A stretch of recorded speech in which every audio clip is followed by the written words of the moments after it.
मित्रांनो, जो आज ॲक्सिडेंट झाला, खूप मोठा अपघात झाला आणि त्याच्यामध्ये 12 जणांचा मृत्यू झाला. तर त्याच्यामध्ये 3 जण होते. एका आईचे लेकरं होते, 2 बहिणी होत्या, एक मुलगा होता छोटासा. तर 3 बहीण भाव होते.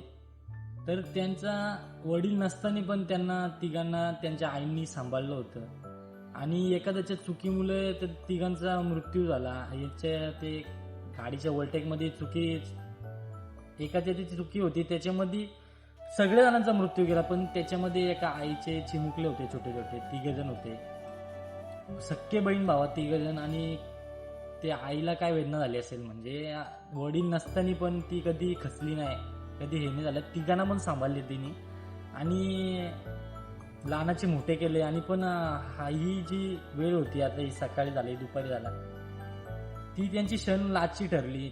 ती वेळ म्हणजे आई त्यांची वाट बघत होती, म्हणजे पण ती पोरं तिच्यापर्यंत पोहोचली नाही त्यावेळी आणि त्यांचा मध्येच रस्त्यात अपघात झाला. तर मित्रांनो, एखाद्या चुकीमुळे दुसऱ्या जाऊन आयुष्य खराब होईल असं करू नका. काय असेल ते वाहने आपले सावकाश चालवा. काय 5-10 मिनिटं लेट होऊ, आपण 1 तास लेट होऊ, पण घरी नीट पोहोचू ही काळजी.